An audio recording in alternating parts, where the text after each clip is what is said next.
नमस्कार दोस्तों। एक बार एक व्यक्ति एक महात्मा से पूछता है, हे महात्मा, क्या मनुष्यों को अपने पूर्व जन्म का कर्ज चुकाना पड़ता है या नहीं? तब मुस्कुराते हुए महात्मा कहते हैं, आज तुमने जो ये प्रश्न किया है वह समस्त मानव जाति के कल्याण हेतु अत्यंत महत्वपूर्ण है। ये सत्य है कि इंसान को अपने पूर्व जन्म का कर्ज अवश्य ही चुकाना पड़ता है। तब वह व्यक्ति महात्मा से पूछता है, हे महात्मा जी, यह कैसा कर्ज होता है जो अगले जन्म में भी चुकाना पड़ता है? फिर महात्मा कहते हैं कि आज मैं तुम्हें इसी विषय में एक कथा सुनाता हूँ, इसलिए अगर तुम अपने प्रश्न का उत्तर चाहते हो तो इस कहानी को बड़े ही ध्यान से पूरा सुनना। दोस्तों, आप भी इस कहानी को ध्यान से पूरा सुनना, क्योंकि इस कहानी से आपको बहुत कुछ सीखने को मिलेगा। इतना कहकर महात्मा उस व्यक्ति को एक कहानी सुनाना प्रारंभ करते हैं, जो कि इस प्रकार से है। पुराने समय की बात है।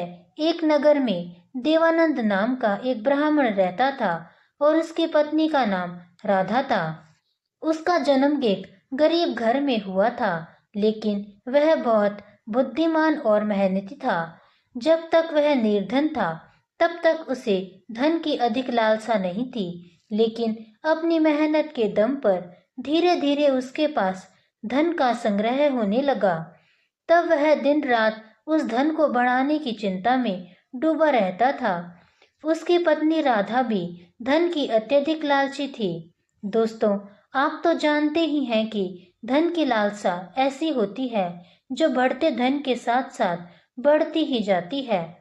देवानंद अब ऐसा सोचने लगा था कि काश उसे कोई ऐसी युक्ति मिल जाए जिससे कुछ ही दिनों में धन में हजारों गुना बढ़ोतरी हो जाए। पहले तो देवानंद धन को चंचल और हाथ का मैल समझता था और कहता था, धन का क्या है, वह तो हमेशा आता जाता रहता है। लेकिन तब वह मूर्ख था। अब उसकी आंखें खुल गई थी और वह धन का अत्यधिक संग्रह करने लगा। उस धन से वह दान धर्म आदि करने लगा तथा साधु और जरूरतमंदों की सेवा में लगाता था।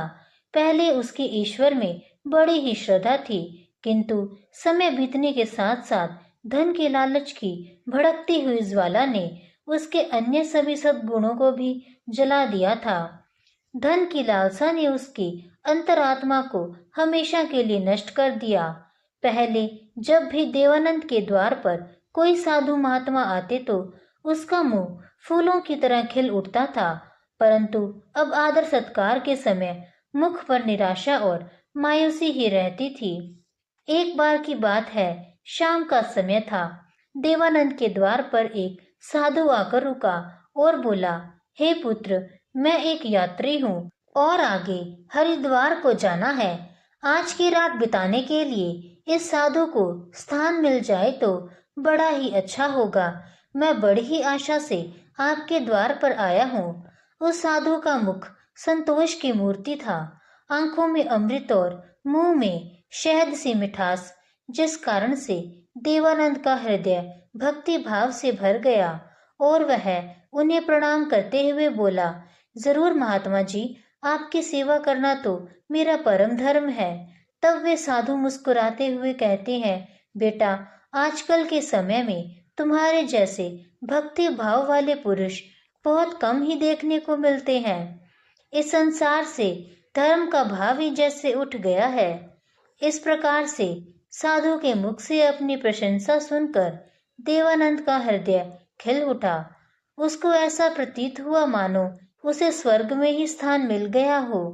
उसके होठों पर शब्द आ ही गए थे, लेकिन उन्हें दबा दिया और उनसे कहा, महाराज, अगर हम आप जैसे संतों की सेवा नहीं करेंगे तो इस मानव जीवन का क्या लाभ? ऐसा कहते हुए देवानंद उन महात्मा को अपने घर के अंदर ले गया। जब उन्होंने घर में प्रवेश किया तब देवानंद ने उनके स्वागत सत्कार में कोई कमी नहीं छोड़ी। खाने के लिए स्वादिष्ट भोजन बनवाया, अलग अलग प्रकार की मिठाई बनवाई। उसके बाद दाल और सब्जियों में इतना घी डाला जैसे नदी की धारा में जल बहता है। भले ही देवानंद उन महात्मा को इतने पौष्टिक आहार देने के पक्ष में नहीं था, लेकिन महात्मा की बातों में कुछ ऐसी शक्तियां थी कि उनके वर्षों पुराने विचार चंद पलों में बदल गए। जैसे सूखी धरती पर एक दिन की बारिश से हरियाली छा जाती है, इस भक्ति भाव से महात्मा का दिल खुश हो गया। रात भर बातें होती रही, ज्ञान और भक्ति की चर्चाएं चलती रही। अंत में देवानंद ने पूछा कि महात्मा जी, आप साधु कैसे बने?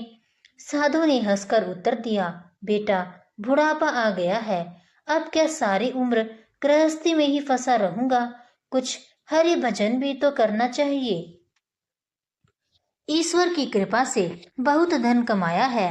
मेरे 4 पुत्र हैं और एक कन्या भी है।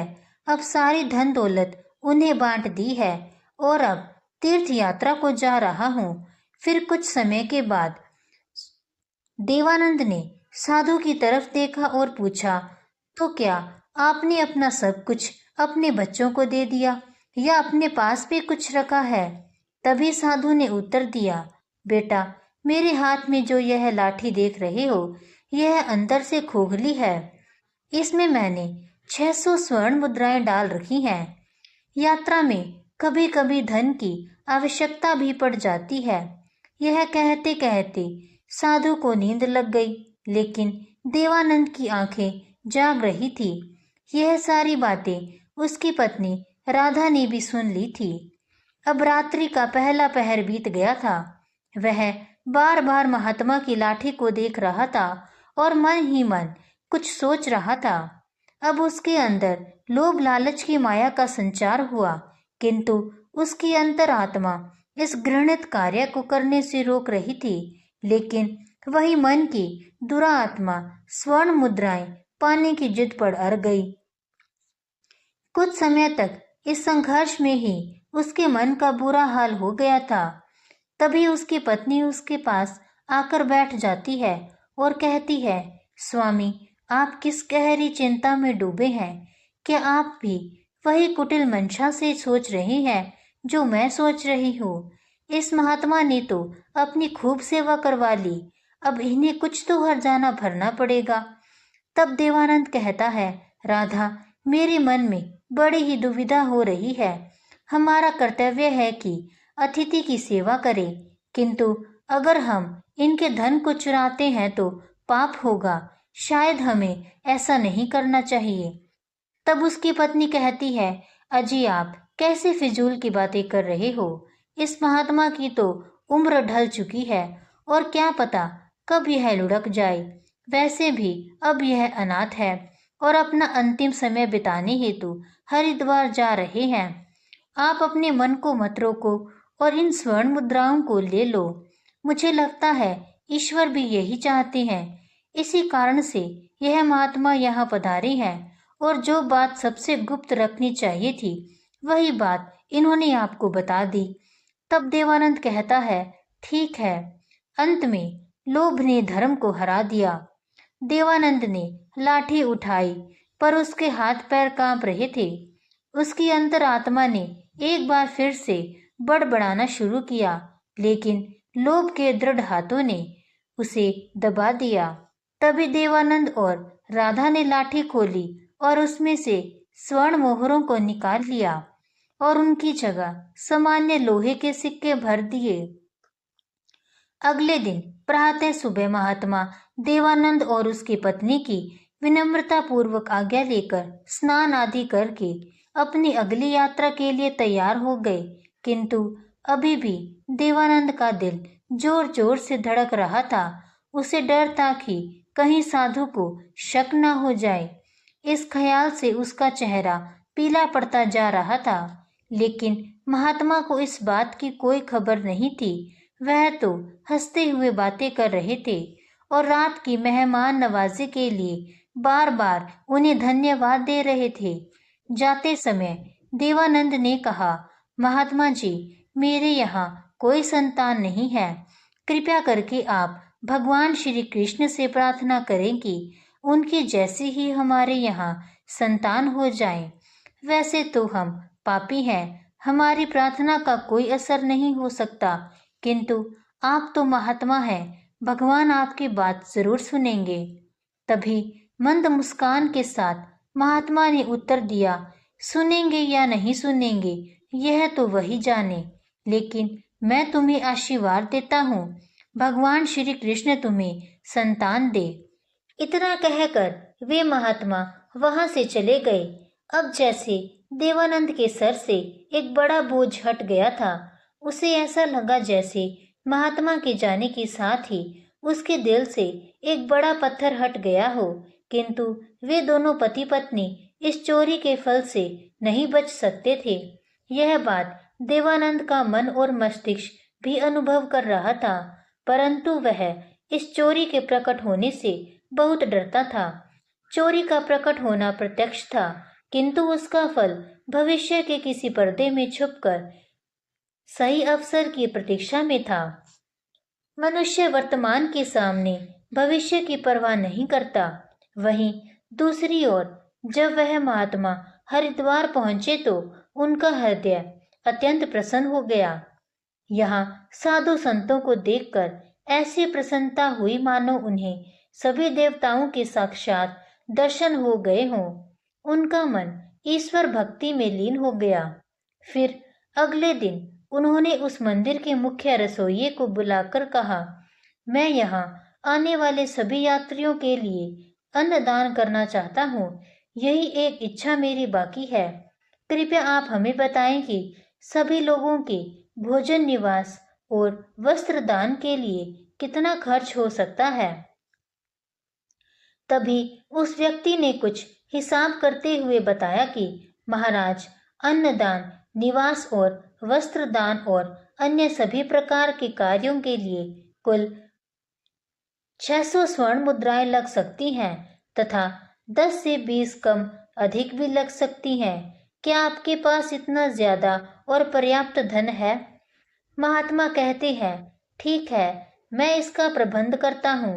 आगे महात्मा ने कहा, आप बस कल के सभी कार्यक्रमों का आयोजन करो। इतना कहकर वे गंगा स्नान के लिए चले गए। फिर अगले दिन उनके कहे अनुसार उस रसोइये ने पूरा आयोजन किया। हरिद्वार के परिसर में बड़ी ही धूमधाम और खुशी के साथ अन्नदान, वस्त्रदान, भजन आदि कार्यों को संपन्न किया। वहां मौजूद सभी लोग देखकर खुशी से कहने लगे, महात्मा स्वयं गरीब होकर कितने उदार हैं और जिनके पास धन की कोई कमी नहीं होती, वे व्यर्थ के दिखावे में लुटा देते हैं, परंतु धर्म की राह पर एक कौड़ी भी खर्च नहीं करते। यह एक नेक दिल मनुष्य है जिसने अपना धर्म समझा और धर्म के सामने धन का मोह नहीं देखा। अपनी प्रशंसा सुनकर महात्मा की खुशी का कोई ठिकाना ना रहा। उनका हृदय आनंद से प्रसन्न हो रहा था, किंतु दूसरी ओर उनका भाग्य रो रहा था। जब संध्या हुई, महात्मा ने अपने कमरे का दरवाजा बंद किया और लाठी को खोलकर देखा तो लाठी के अंदर लोहे के सिक्कों को देखकर उसका हृदय कांप गया। उसे ऐसा प्रतीत हुआ मानो वह कोई भयानक स्वप्न देख रहा हो। उसे अपनी आंखों पर यकीन नहीं हो रहा था। वह चाहता था कि यह स्वप्न जल्द से जल्द टूट जाए, पर यह कोई ऐसा स्वप्न नहीं था जिससे नींद खुल जाए। उसने बार बार अपनी आंखें मल मल कर देखा, पर सिक्के तो लोहे के ही थे। अब उस महात्मा को थोड़ी ही देर में रसोइये को हिसाब करके उनका धन लौटाना था। उसने सोचा, अब क्या होगा। अपमान की छवि उसकी आंखों के सामने खिंच गई। वह कहने लगा, हे प्रभु, आप मुझे क्षमा करें। महात्मा कांपते हुए खड़े हो गए। उन्हें अपमान का ख्याल अपमान से भी ज्यादा डरावना लग रहा था। अब उनमें इसे सहन करने की शक्ति नहीं थी। वे कुछ देर तक तो सोते रहे और फिर कुछ देर बाद उन्होंने अचानक से दरवाजा बंद कर लिया और साथ ही उम्मीदों के द्वार भी बंद हो गए। महात्मा ने चारपाई की रस्सियों को निकाला और उन्हें छत से लटका दिया। अब मौत दरवाजे पर खड़ी थी कि तभी महात्मा की अंतरात्मा ने उपदेश दिया। दिमाग ने भी सलाह दी कि यह तुम क्या कर रही हो? आत्महत्या सबसे बड़ा निंदनीय कर्म है, ऐसा मत करो। पर निराशा ने हर तरफ से हरा कर रख दिया। महात्मा का चेहरा मृत व्यक्ति की तरह सफेद पड़ गया था। तब उसने चारपाई पर खड़े होकर अपनी गर्दन में फंदा डाला और कांपते हुए पैरों से चारपाई को ठोकर मार दी। वह महात्मा फांसी पर झूल गया और उसकी मौत हो गई। जहां सुबह बहुत सुखपूर्वक और शांत थी, लेकिन किसे पता था कि शाम इतनी दुखद होगी। कुछ ही समय के बाद यह घटना चारों ओर फैल गई। यह सब देखकर उस रसोइये ने ही उस महात्मा का अंतिम संस्कार किया और फिर से भगवान का नाम लेकर अपने काम में लग गया। दोस्तों, वो महात्मा तो मर गए, लेकिन उनका आशीर्वाद अभी भी जीवित था। 1 साल के भीतर ही चोर ब्राह्मण देवानंद के घर में एक पुत्र का जन्म हुआ। इस अवसर पर देवानंद ऐसे प्रसन्न था मानो सारे संसार का धन उसे मिल गया हो। अब तो अंधेरे घर में प्रकाश छा गया था। उसके पैर धरती पर ना पड़ते थे। उसने बालक का नामकरण बड़ी ही धूमधाम से किया। इस उत्सव के अवसर पर एक नगर भोज दिया गया था। उस दिन देवानंद ने अपनी सारी जिंदगी की कंजूसी निकाल दी और धन को पानी की तरह बहाया और बालक का नाम ज्ञान रखा। ज्ञान बहुत ही सुशील और भगवान का उपासक बालक था। उसकी तीक्ष्ण बुद्धि देखकर आश्चर्य होता था। लोग कहते थे कि यह कुल का नाम बढ़ाएगा। देवानंद यह सुनकर फूला ना समाता था। इसी प्रकार 6 वर्ष बीत गए। ज्ञान शिक्षा ग्रहण करने हेतु आश्रम में गया। वहां भी उसके गुणों का बड़ा ही तेजी से विकास होने लगा। वह हमेशा अपनी कक्षा में प्रथम आया करता था। देवानंद यह सब देखकर ईश्वर को धन्यवाद करता, लेकिन कभी कभी जब उसे उस महात्मा के साथ किए अपने दुर्व्यवहार की याद आती तो उसके दिल में चुभन होती और उसकी आत्मा पर एक अनजाना सा डर छा जाता था। उसे बार बार अपने ऊपर गुस्सा आता था। वह अक्सर मन ही मन दुखी होते रहता और मन ही मन कहता कि मेरी बुद्धि कैसी खोटी थी, मैंने ऐसी मूर्खता क्यों की। लेकिन बीता हुआ समय उसके हाथ में नहीं आ सकता था।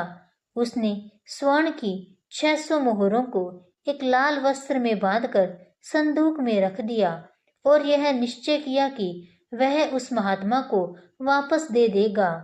फिर उसने महात्मा की खोज शुरू कर दी। कई लोगों को भेजा, लेकिन वह उस महात्मा तक नहीं पहुंच सका। इतना समय बीत गया कि अब देवानंद उस घटना को भूल गया, परंतु स्वर्ण मुद्राएं अभी भी एक लाल वस्त्र में लिपटी हुई उसी संदूक में पड़ी थी। समय गुजरता गया और ज्ञान अब 22 वर्ष का हो चुका था। साथ ही उसे एक बीमारी ने जकड़ रखा था और ज्ञान के इलाज में काफी धन का खर्च हो रहा था। फिर एक दिन अचानक देवानंद अपनी पत्नी राधा और बेटे ज्ञान के साथ हरिद्वार के लिए निकल पड़ा। वहां पहुंचकर वे एक आश्रम में ठहरे। वहां देवानंद को पता चला कि उनके बेटे ज्ञान का व्यवहार साधुओं जैसा हो रहा है। उसके अंदर वैराग्य आ रहा है। वह दिन रात साधुओं के डेरे में समय बिताता और जब भी किसी दीन दुखी या गरीब को देखता तो उसकी मदद करने लगता। यह सब देखकर देवानंद बहुत परेशान होता था, पर वह कुछ कर नहीं पाता था क्योंकि ज्ञान उसकी इकलौती संतान थी। उसका चेहरा देखकर देवानंद का क्रोध शांत हो जाता था। वह बहुत सोचता था, परंतु ज्ञान के इस स्वभाव का कारण उसे समझ में नहीं आता था। फिर दूसरे दिन संध्या के समय ज्ञान भजन कर अपने कमरे की तरफ लौट रहा था कि रास्ते में एक बूढ़ा आदमी उसे रोता हुआ मिला। तब ज्ञान ने बड़े आश्चर्य से पूछा, बाबा क्या हुआ और आप क्यों रो रहे हो? तब वह बूढ़ा कहने लगा, बेटा क्या कहूँ, कहते हुए लज्जा आती है। अगर तुम जानना ही चाहते हो तो सुनो, मैं गंगा जी में डूबकर अपना जीवन समाप्त करने जा रहा हूँ, क्योंकि मुझे व्यापार में घाटा हुआ है और मेरे सर पर बहुत सारा कर्ज है। ज्ञान कहता है, पर यह तो छोटी सी बात है।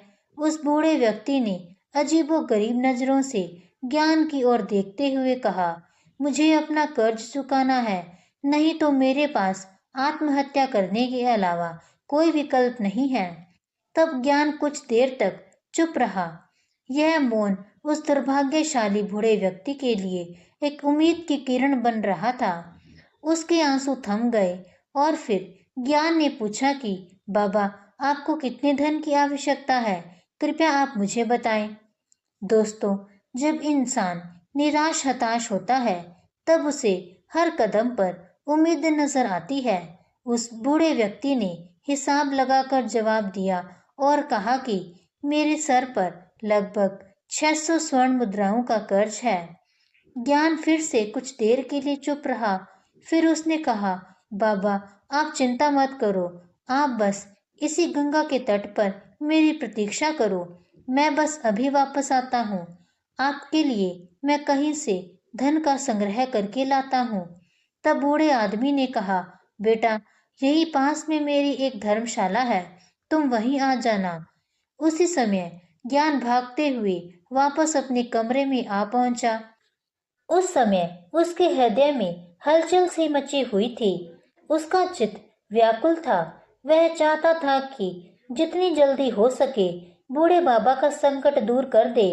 उसे दिव्य शक्ति ने विश्वास दिला दिया था कि इस बूढ़े बाबा की सहायता ही करना उसका धर्म है। वह एक विशेष भावुकता के साथ अपने कमरे पर पहुंचा। तब उसके माता पिता कहीं बाहर गए हुए थे। अब ज्ञान का रास्ता साफ हो चुका था। उसने संदूक पर जो ताला लगा हुआ था उसे एक पत्थर से तोड़ दिया। फिर संदूक को खंगालना शुरू कर दिया। निराशा ने अपनी जगह बना ली थी, लेकिन आशा ने बंधन बांध दिए थे। तभी अचानक आशा की एक किरण नजर आई। ज्ञान के हाथ में वह लाल वस्त्र आ गया। उसने उसे कांपते हुए हाथों से खोला और उसका दिल कमल की तरह खिल उठा। उस रुमाल में पूरी 600 स्वर्ण मुद्राएं थी। यह वही सोने की मुद्राएं थी जिन्हें देवानंद ने कभी एक महात्मा से चुराया था। जब मुद्राओं की गिनती की तो वे पूरी 600 ही निकली। ज्ञान का दिल प्रसन्नता से भर गया। उसने वह मुद्राएं अपनी जेब में डाली और वस्त्र को वापस संदूक में रख दिया और अति उत्साह के साथ उसी बूढ़े बाबा के पास जा पहुंचा और उन्हें वह स्वर्ण मुद्राएं दे दी। दोस्तों, आगे महात्मा जी उस व्यक्ति से कहते हैं कि तुम्हारे प्रश्न के अनुसार हर व्यक्ति को पूर्व जन्म का कर्ज चुकाना ही पड़ता है। यह बूढ़े बाबा वही रसोई हैं जिन्होंने उस महात्मा का अन्नदान और भंडारे का आयोजन किया था, किंतु उनके आत्महत्या करने के कारण इनके ही धन की हानि हुई थी। और ज्ञान वही महात्मा है जो देवानंद के घर में जन्म लेकर अपना कर्ज चुका कर मुक्त हुआ है। होनी को कुछ और ही मंजूर था। जब ज्ञान वापस लौटा तो उसके मन में एक अनोखी शांति थी, मानो कि उसका जन्म इसी कार्य को पूर्ण करने हेतु हुआ था। अब उसकी बीमारी ने उसके प्राणों की आहुति ही ले ली। वहीं जब दूसरे दिन सुबह यह बात देवानंद और राधा को पता चली तो इस दुख के कारण उनका हृदय अत्यंत पीड़ा से भर गया और निराशा के साथ उन्होंने भी अपने प्राणों को त्याग दिया। जब उन तीनों की मृत्यु हुई तो उसी रसोइये ने उनका अंतिम संस्कार किया। जब उन तीनों की आत्माओं को यमराज के दरबार में लाया गया तब यमराज ने ज्ञान को स्वर्ग में भेज दिया। वहीं दूसरी ओर देवानंद और उसकी पत्नी राधा को घोर नरक में डाल दिया। तत्पश्चात उन दोनों को ही अपाहिज बनाकर धरती लोक पर कुत्ते के रूप में जन्म देकर वापस भेज दिया। तो दोस्तों, जो भी मनुष्य अपने जीवन में कर्ज नहीं चुकाते हैं उन्हें जन्म जन्मांतर तक कष्ट भोगने ही पड़ते हैं। इसलिए मनुष्य को किसी भी प्रकार के एहसान और कर्ज को समय के साथ चुकता कर देना चाहिए। इसी के साथ महात्मा इस कहानी को समाप्त करते हैं। महात्मा की इस कहानी को सुनकर उस व्यक्ति को संतुष्टि मिल जाती है और वह उन्हें प्रणाम कर अपने घर की ओर चला जाता है। अगर आपको आज की वीडियो पसंद आई हो तो इस वीडियो को लाइक करें, शेयर करें और मेरे चैनल को सब्सक्राइब जरूर कीजिएगा। धन्यवाद।